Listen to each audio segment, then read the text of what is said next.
This is Zettelcast, brought to you by readers, writers, thinkers, and teachers from LiLLipub, along with our partners in thought, our Zettelkastens. In this show, we share discoveries that our Zettelkastens have shown us. There you go. And compare notes on how we're using this marvelous invention in our creative work. Thank you for joining us. All right, Book. Let's do it again. All right. Episode 2, Irresistible Ideas, and What Gives? Well, who wants to go first with their idea of the week? The big card, the main card that you wanted to share. Well, I could go. Okay. And if I start prattling on at length, you'll just give me a signal. I'm going to share my screen because not having a down-facing camera, I made a little PowerPoint presentation that is what I would show on the down-facing camera. There we are. Here we go. Okay, so the bib card is from Molecules of Emotion. This is a book that we might be talking about a lot in this podcast. Borrowing something from you, borrowing from me, Kathleen, I actually just put the little picture in here. It's not literally on the bib card because I'm keeping it on the wall, but this is what the cover of the book looks like. And I thought that I'd show a little bit about how I'm doing some of these things. So this thing, 3231, Human Biology, when I've started the practice, when I decide I'm going to read a book, to at least categorize it in terms of my categorization scheme, even if the main cards don't end up there. So Human Biology is my category number, which I arrived at from starting with Kathleen, your categorization scheme, which you made no promises about. You said, this works for me, go for it. So I added Human Biology. And now here's the bib card. And I'm highlighting in this blue, which is the bib note that we're going to be looking at. So it's a little small. It says the organism of immune, endocrine, and nervous systems as an information network. Once you have read to page 84, you will know why that's exciting in this book. So as a little backstory, this book was, this is the second edition of the book in 1997. A lot of what happened prior to this, we take for granted. So for example, if you were to read this book, you will find out how the word endorphin came to be. And it's fairly recent coinage. It means endogenous morphine, because people didn't understand that the body produces this thing called endorphins, but it was surmised that, well, if the thing that Candace Pert did as her, when she burst into the field was she identified the receptor for morphine, for opiates. And that had not ever been done before, but it was just like, well, we know there must be something that is responding cellularly to morphine. How do we find what it is? And so she found that, and shortly after, in the field, they surmised, well, it wouldn't do that because of some plant outside the body. It has to be there because of what goes on in the body, which helped refine the search for endogenous morphine, now called endorphins. But throughout her career, a lot of different systems converged. The nervous system, which is where she was starting, the endocrine system, which are hormones that control growth, and the immune system. And what they discovered is that, contrary to what everybody supposed, those are not systems that operate in silos, but they actually interoperate. So that's what this card is about. So here's the main card that I made from it. This is my paraphrase. So my tagline is the human body's information network. And the nervous system, immune system, and endocrine systems coordinatedly regulate the body-mind using neuropeptides and receptors as a communication protocol. They operate together in this way as an information network. And this insight from her book was arising around the same time that the whole notion of information science itself was emerging as a field. So even having the language of knowing, oh, there's a thing called a network, and it exchanges information, and it uses communication protocol. So all of those things that kind of have been a confluence, not only of all of these medical fields, but of mathematics and computer science converged as well. So my own personal reflection on this was that, well, I'll just read it. The difficult to explain intellectual and artistic and psychological interest through my own adult life. Like why I do what I do, Kathleen. What motivates me to do what I do? I haven't really known. I've just been following my nose, kind of. But it seems to echo a drive for this system to be understood, at least by me. And maybe if I'm lucky, I'll be able to reveal something interesting about it as I learn more. But that feeling that I have had of all these things that I keep reading about, the reason I have this gigantic reading list, they all connect somehow. I just don't know how yet. And we call that intuition. And my own question for Mel, for discursive meditation might be, does understanding it change it, or how I interact with it? Who knows? So that's the card. I thought what I would do is show them what could have been the parents and then what ended up being the parents, because this to me was what made this really exciting to me. So these were my options 1 and 2 for the main card, and then the third one we'll see in a moment. So a lot of the cards that I have taken from Candace Pert's book have started to arrive in this 2170.1 area. So it started out with psychology. I had already created this notion of what is it that makes something seem real as a card, .1. And then 1A, there was this notion of a human perceptual filter. So, and below that, there's this card, which had to do, this is again from Pert's book, and it was the runner-up for the most irresistible idea, because it gave me a different view into what's going on in dreams, where previously, as a entirely too involved person, I thought, oh, the dream is a show that's being put on for me, so to instruct me about what I need to know. And she says, what you're doing when you're dreaming is you're eavesdropping in on a conversation that's already happening among these systems in order to return your body to homeostasis. So this is a very, very cool card. And frankly, one of the reasons I didn't file it in here is that the connections here get even more personal than I'm getting now. So the other parent card is a note that I took from one of your YouTube videos, Kathleen, about tenuous links help form a robust network. Having a tenuous link is better than having no link at all.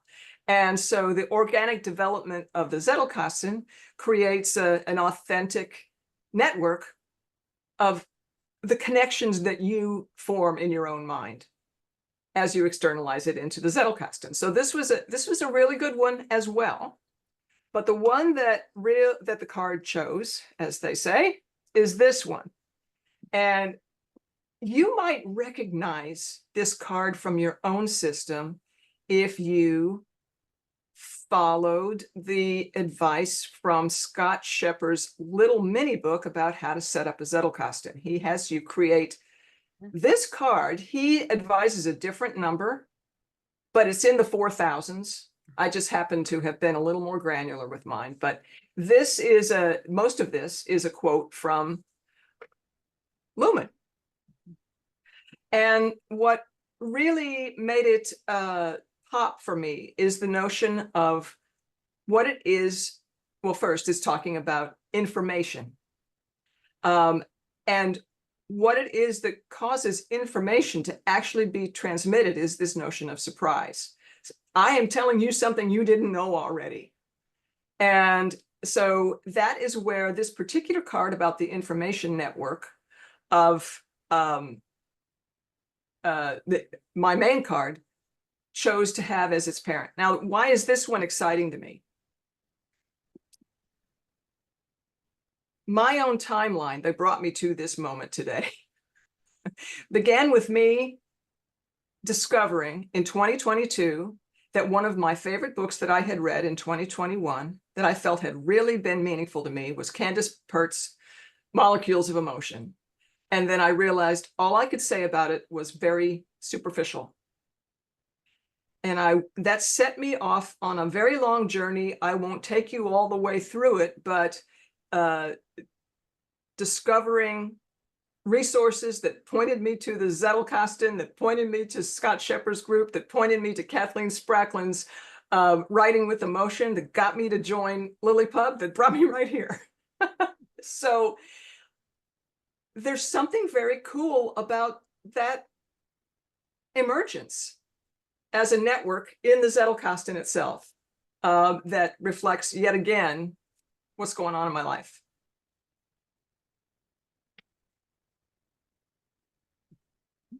Wow. What a journey. Okay, are you going to stop sharing now? I am going to stop sharing. Yep. Okay, there we are. We're back. Wow, that's quite a journey. My goodness. It covers years. It encompasses your whole path from your starting point to where you are now. And what I heard from it is something that I experienced too. Maybe that's why I picked up on what you were saying, that there's now a quite a difference in the way you approach reading a book. Absolutely. It's as though this was all waiting for me to catch up. It feels like that. Of course, who knows? That's not what I'm saying. But it feels like that because even finding what wasn't already in my index was interesting. It's like, I don't have network in my index already. I don't have all these things that I assumed would be there because they're in my head, but I hadn't yet recorded main cards and indexed them yet. And so I like it that this card becomes the home for this particular card, especially since it's away from all of the other cards that are kind of just becoming a little silo about the book. Very nice. Well, I will say that when you're reading a foundational book, it will begin to feel like a silo at first, but so many new things will come in and connect with it. Yeah. It won't be siloed for long. Right. Well, Mel, can I call on you next? Sure thing. All right. Well, I did not put together a PowerPoint presentation. I am not that organized, but I do have cards that I can hold up. So I was working with the book called Sacred Geometry, Philosophy and Practice by Robert Lawler. Originally published in 1982. The edition I have is 2019. But I took several cards worth of bib notes in the space of an hour or two. There was just so much. So there. And I would like to mention I do the categorization thing as part of my numbering for bib cards. I use the Dewey Decimal System. So that sort of groups the bib cards that are similar together. But anyway, I'll start with the main card that I made off of this. And it says, objectivization means viewing a phenomenon as something separate from its context and as it exists at the moment of observation. A curve looks straight if you zoom in far enough. Heraclitus, I don't know if I'm saying that right, called objectivization the scorpion sting, because scorpion stings cause a paralysis of vision. This is such an evocative metaphor. And so I just absolutely loved that metaphor of the scorpion sting causing paralysis so that you can't see the big picture. Now, I've been very busy, so I haven't actually placed this in my Zettelkasten yet, and I'm using all of these cards while working on my newsletter for this month, so they'll get filed once that's done. But I can tell you where this card is going to go once I do file it.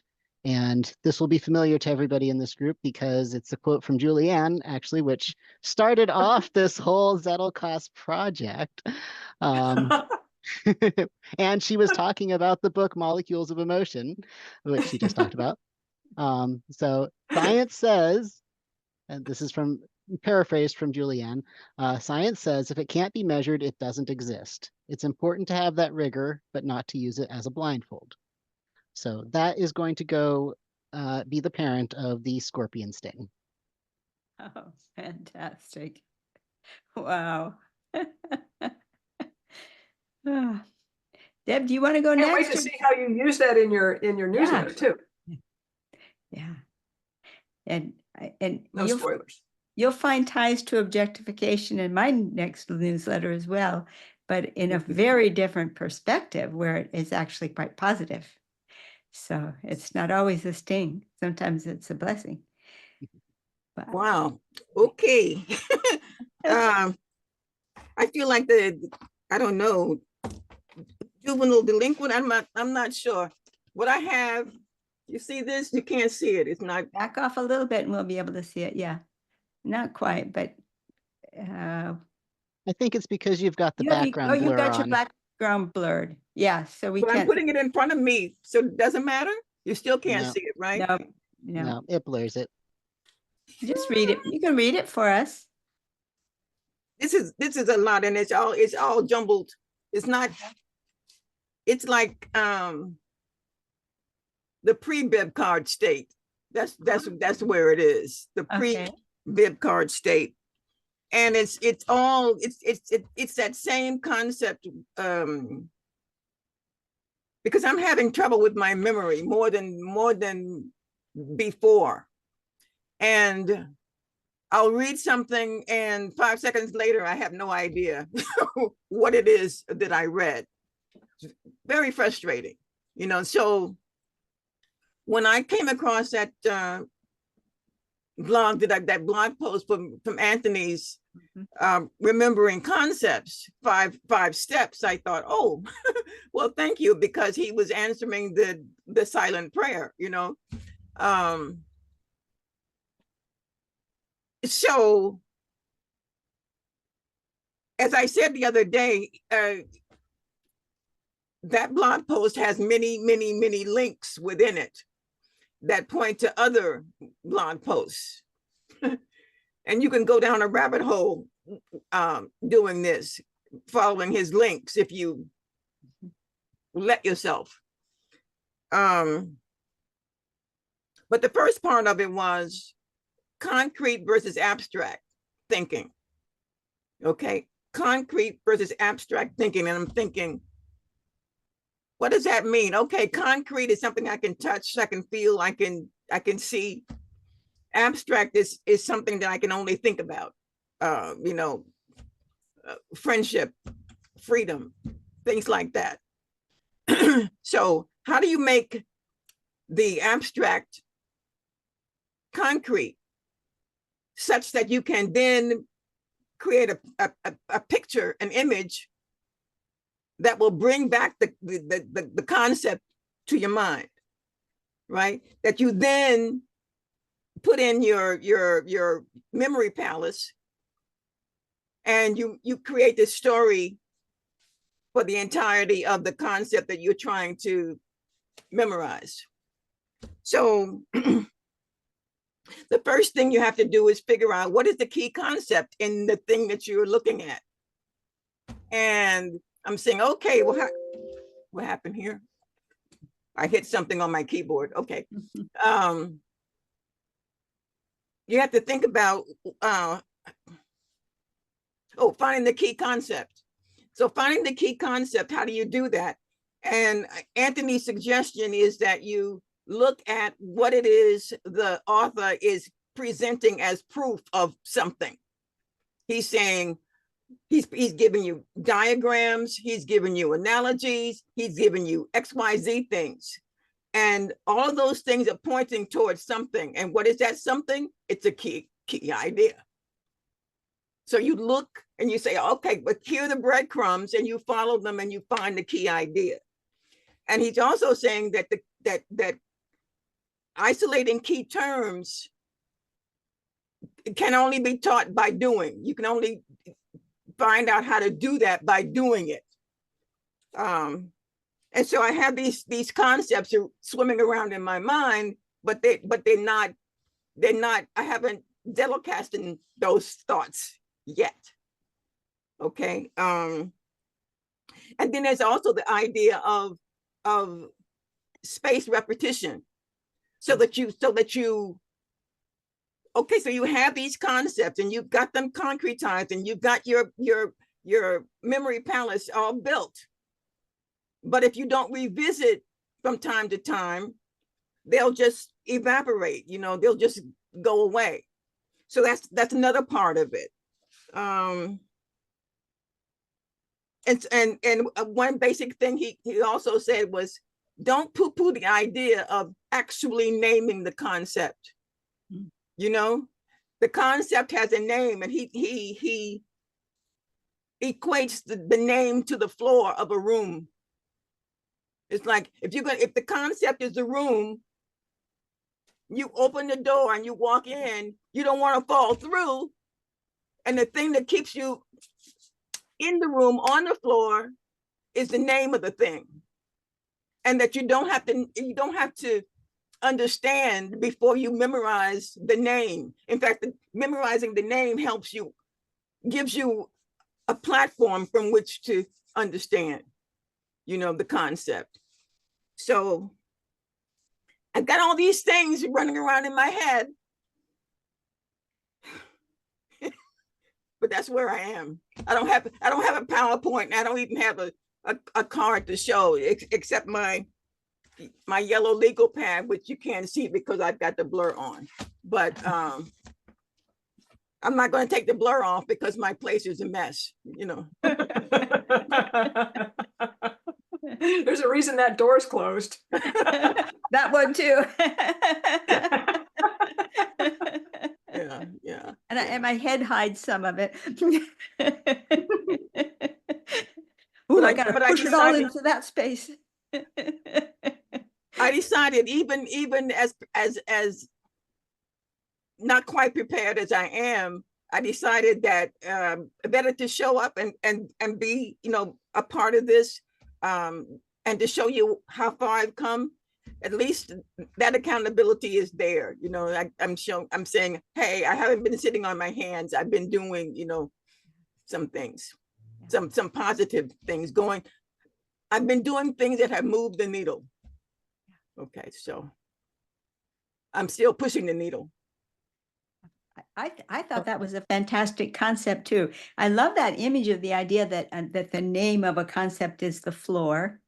And I, of course, have heard of the idea of a memory palace. I haven't, investigated it deeply or anything, but it's interesting to me to see it referenced as just a baseline tool. That, it's not just, oh, here you're going to read a book about a memory palace. Okay, now we're done with memory palaces. No, it's just like, okay, now that you've got that concept, now you're free to utilize it. Now we're going to use it for this approach. So that was enlightening to me, and it also gave me a little bit of opened the door a little bit for me to be more willing to think about someday reading a book about memory palaces, because it's like, oh, it's not just a parlor trick. Oh, no. Not at all. Not at all. Not at all. He puts the memory palace and mnemonics basically at the doorstep of his PhD. He says without those techniques, he never would have made it, so and if you read The Victorious Mind, he took himself from a mentally dark place to a master, to a master, with these techniques and the way he applies them. They're not politics at all, Yeah. I'm excited that you were able to come in at this stage, because if you had already arrived with your main card in hand, then I wouldn't get to see this preliminary stage taking place. Yeah. So, and since I'm not there with the memory palace like you are, or the background with him, this was a very important step for me to be able to follow along with where you're going. Otherwise, you'd have been over my head. I can't even imagine being over your head, Kathleen, but okay. Well, I am 4'9", so that's an easy thing to do. Yeah. Okay. Well, I'm glad you were able to get something out of it. That's good. That's good. Yeah. That's excellent. Really, really interesting. And the concept, now I'm really anxious to find out in the next report. So I hope you'll continue carry on with the thought, because of course you were talking about the difference between the concrete and the abstract.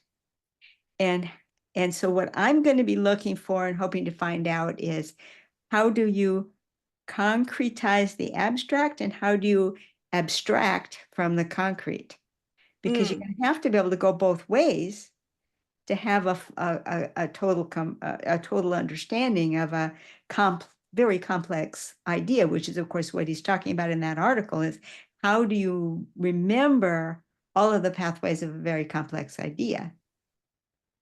And then of course I'm very eager to find out how you relate that to Mel's methodology for, how do you approach untangling a very complex concept into a tree structure, which is exactly what you need to be able to make it and put it into the Zettelkasten. So this is at a very, very foundational level in terms of what is the Zettelkasten actually going to do for you. And which of course brings me back, of course, to your card as well, Mel, and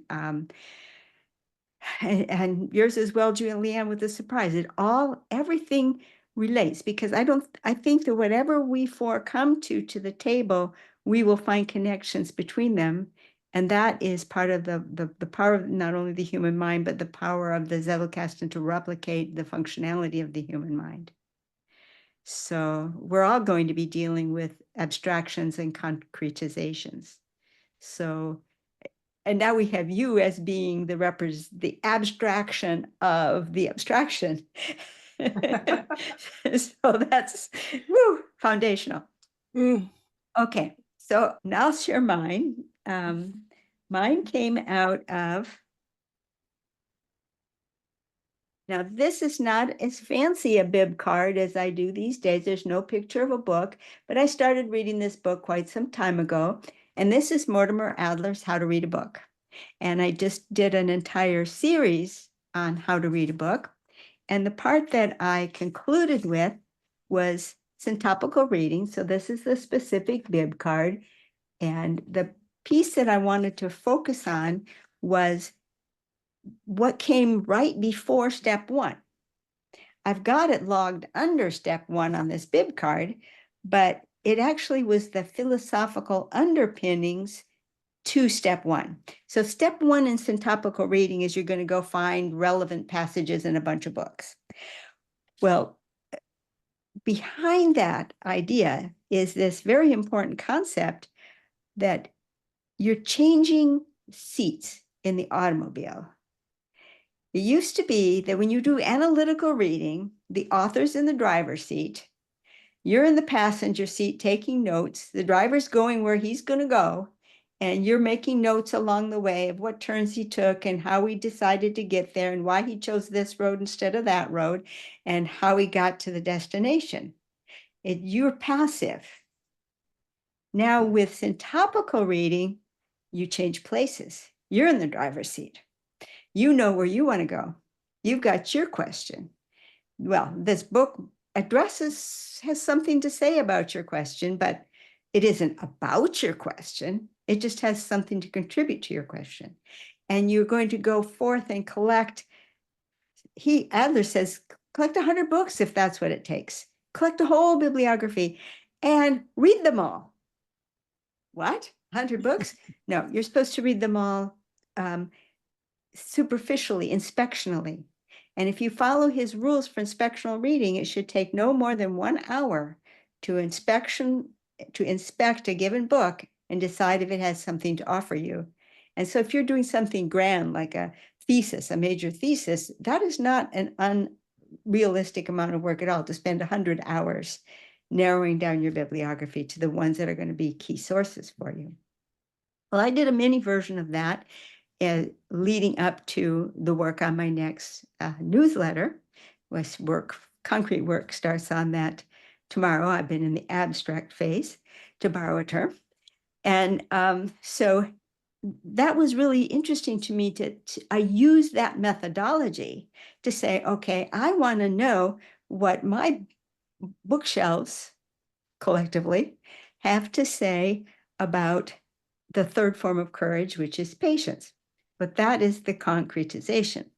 My example has to do with the note itself. And the main card that I made from it is this one. And it says, purpose leads syntopical reading. That's my tagline. The information from Adler is that in syntopical reading, you bring your problem to the reading, and it's purpose-driven reading, and the purpose isn't to absorb everything in the book. And my reaction to it was an additional difference is in reading for a set purpose. It's not the same as reading each book analytically at all because of the thing where you are in the driver's seat.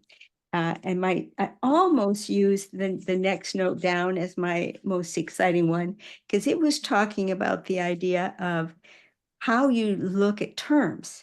When you're doing analytical reading, you want to find all of the key terms that the author is using. How does you define them?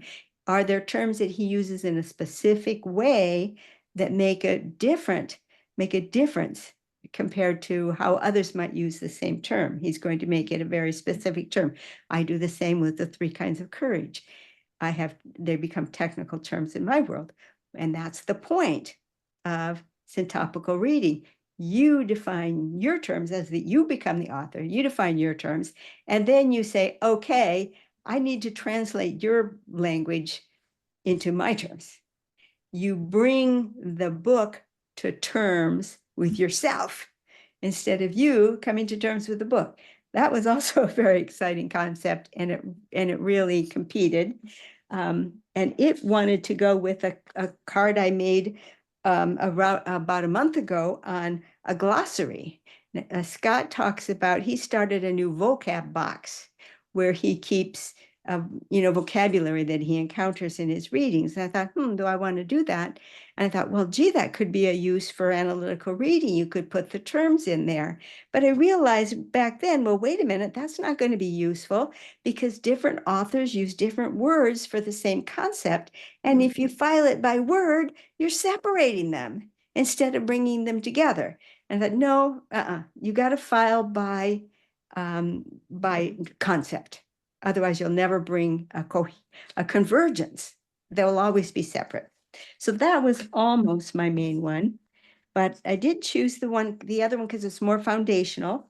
And the card that it chose for its parent is an ancient card, one of my earliest main cards in my entire system. It's from Zettelcastens. Of course, he's the first author that I sat down with my Zettelcast and read start to finish and made a gajillion notes. And it says, in purposeful reading, you will want to bring your purpose to your reading and not stray from it. And so that is precisely in a nutshell what you're doing with syntopical reading. It was the perfect one to join it. And although I never gave it a real tagline, because it's just a classic, it just lives in my Zettelcast in the way I used to do it. So I didn't want to profane it by adding a post-dated reaction and tagline. But it did get its directory card because it's already participating in the conversation. And so that's been around for a bit. And so the other taglines that this one joins, the conversation that this one joins, is the idea that when you read with purpose, my tagline is read with purpose for flow and to know. Now, somebody else would read that, and that's not going to bring the card back for them, but it brings it back for me, which is what the whole point of a tagline is. And that is that when you are bringing a purpose to your reading, you are inviting what I like to call the associative brain to participate in the process. Because you're saying, okay, all right, book, do you meet my purpose? Do you have something to say towards my purpose? And it's the associative brain that's saying, nah, yeah, nah, yeah. It's the one that's having to judge, and it loves being involved. And so that is what, of course, puts you into the flow state, is when the cognitive and the associative brain are both working simultaneously on the same problem, then you're in the flow. So that's what that card meant. And then the other card came from an earlier reference inside of the How to Read a Book by Adler, which is that different types of book demand different styles of reading, which, of course, but it's much more prosaic. And then my new one, Purpose Leads Syntopical Reading. So that's Really? Thank you. Wow. It feels like you got a beacon to light your way there, Deb. Through navigating all of these potentially, rabbit hole links.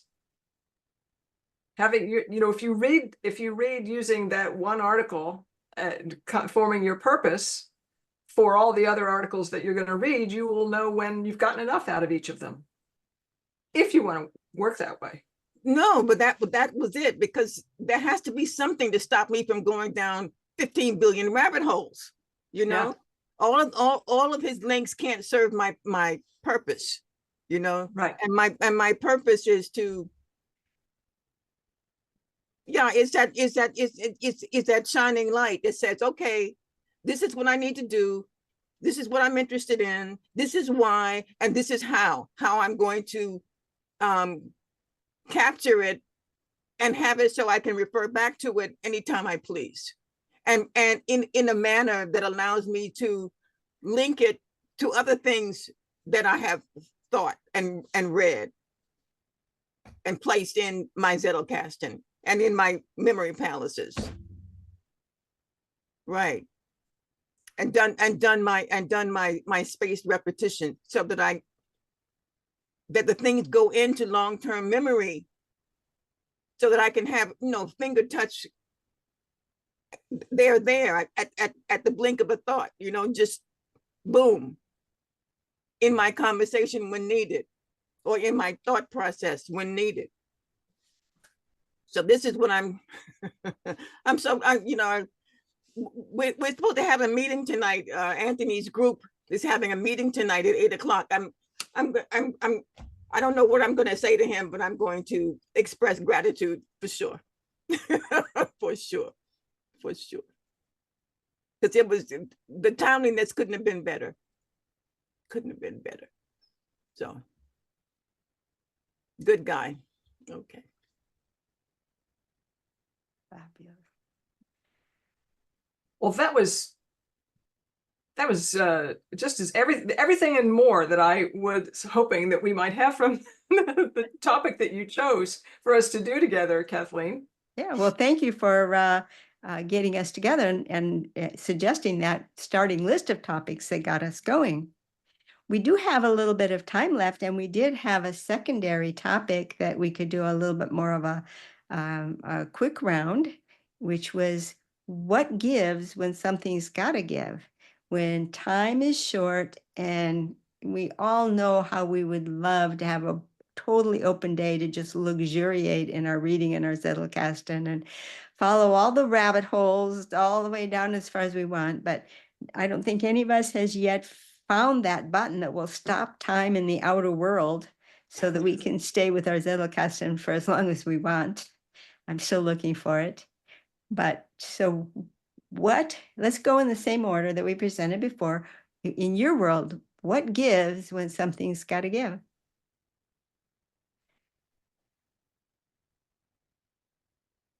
Well, still, in the context of the Zettelkasten, I have found that the work of indexing has to be done at the time that my mind is at its sharpest. So far, that's my thought. So you've said that you tend to do your indexing at the end of the day, and that's when I am useless. So my mind is sharpest in the morning, but it's also competing with that. Well, that's the time when I want to be composing also. So what's happening is that the installation of my cards is waiting until the weekend, where I'm not trying to pile a lot of stuff in my morning before I have to go to work. That's going to change at some point, but that's what's giving. It's the feeling of contentment of having filed the card. I'm delaying that gratification. Very good. Okay. Well, I know this quite recently from my busy week last week. Pretty much everything gave last week except for some reading and some bib notes. This is where I confess that the main note that I read, I actually did the week before because I didn't make any main notes last week. I was just entirely too busy, and not just time busy, but after painting all day, my mind was fried. I didn't have any mental effort left to make cards or do much of anything. So I read a little bit in the morning. I did some bib notes in the morning before I started, but other than that, pretty much everything else got shunted away to another time.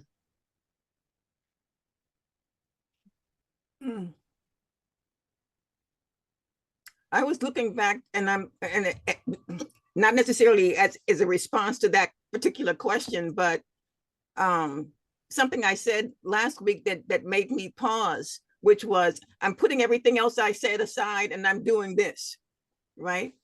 And I thought, how many times can you do that?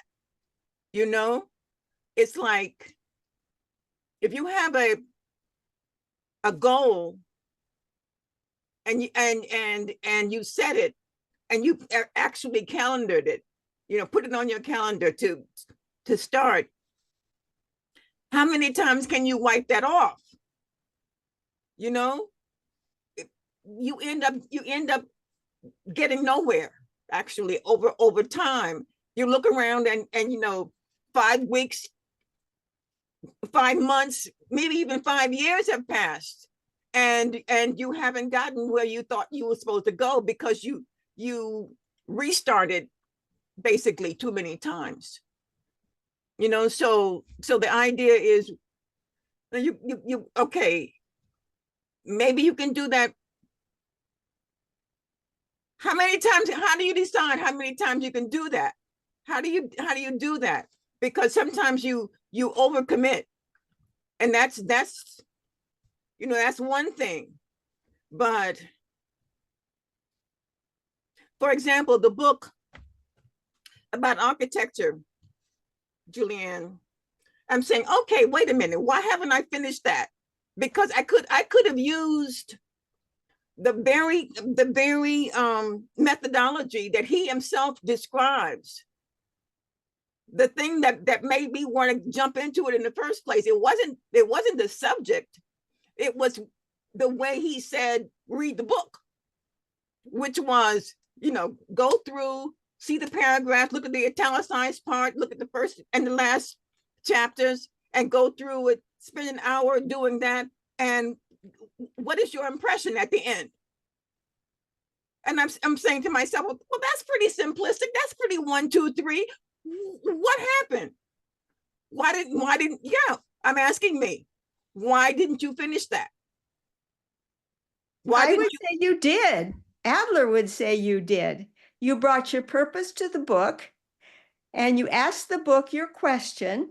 The book gave you a complete, full answer to the question. It was even easier than you thought, and you finished your goal.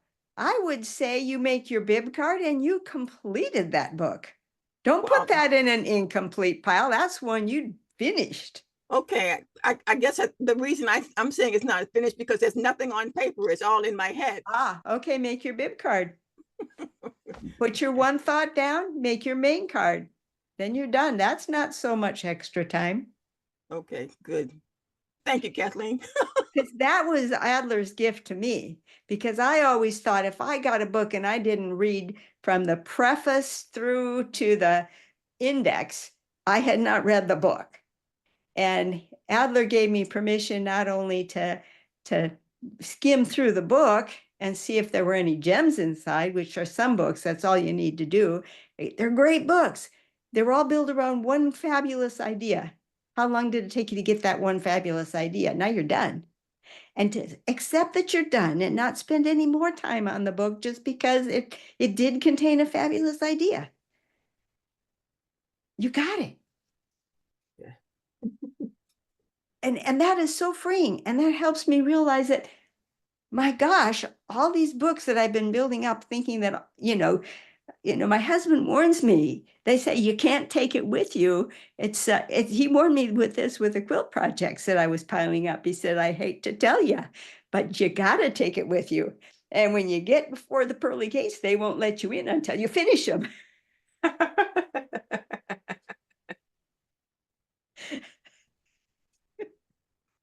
So I was worried about that with my books. Now I don't worry about it so much. I went through 5 books in preparation for my next newsletter, and I squeezed the juice out of them in as many days. Good. Yeah, that's the ticket. That's the ticket. Yeah. Right there. Squeeze all the juice like the lemon. Yeah. Right. And it's my juice. I didn't squeeze all the juice that the author ever had to offer. I'll go back to them another time with another question. But I got everything out of them that I needed for this month's newsletter to add to what I already had, just to keep it not, I have to keep it fresh for myself or else I'll get bored. So for what gives for me, Julianne, I had your same problem, which is why I moved not the entire indexing process, but the choice of a location to my evening hours. And time permitting, because that's what gives for me, is I have this little section in my Dropbox that's called Index Then File. These are cards that all have their numbers on them. They've been placed, but either they had some of them are old cards that got a tagline added, and now I've got to index the words in the tagline. And some of them are new cards that I've identified all the keywords. It's got its home, but I haven't indexed all the keywords. So for me, that's what gives. But the reason why I do that, let the card choose its parent at night, is for 2 reasons. The biggest one is that my cognitive brain is fried by the end of the day. It is very, all right, can we go take a nap now? Washing dishes seems about the right level of brain power activity. I think I can do that. And then we go to bed. But it's the associative mind never sleeps, as we know. It has no need for rest. It has no need for recuperation time. It never turns off. And so since it's as powerful as it ever was, and my cognitive brain is a little bit on the weak side and a little blurry, it makes it way easier for me for the cognitive brain to say, okay, intuitive brain, you pick the card. I haven't got the brain power to do it. And so it lets me let my intuitive side out and find the magic connections. And then when you find the magic connections, it gets so excited, it wakes up the cognitive brain. And so what's all that fuss about? Oh my gosh, what did you find? And boom, my whole mind is awake. And now I'm not sleepy anymore. Now suddenly I'm not brain dead anymore. It's like, what happened to all that sleepiness? I thought you were tired. Well, not in the face of that idea. So that's how I do it. But if you got to then sit there and copy the memory prompt phrase out 4 times because you underlined 4 words, you're back to sleep again. So I'd save that for the weekend. Right. Or actually any time in between when you haven't got anything going on. Sometimes I am in very large Zoom meetings where I am a very small head, if I'm even visible, because somebody might be sharing a screen and I might be a minuscule little dot over on the side. I do that, repeating the memory prompt phrase into all the keywords of the index at that time, because nobody misses me. And if something important shows up, I can catch it and pay closer attention. So that's when I catch up. I'm not going to waste precious weekend hours. Well, I don't think it's a waste of time anyway, but you know what I mean. Wow. So what did you think of our second round? Marvelous. Do it again. All right. So who will lead the next one?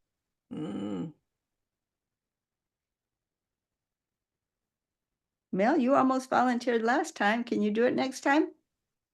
True. I believe I can, yes. All right. Very good. So you'll let us know what the activities are that you choose. Yes. And we will be prepared. Well, All thank right. you. Enjoy the rest of your Monday, folks. Yeah. We missed you, Victoria. I hope you're having a fantastic writing retreat. Yes. Ready? Bye. Bye.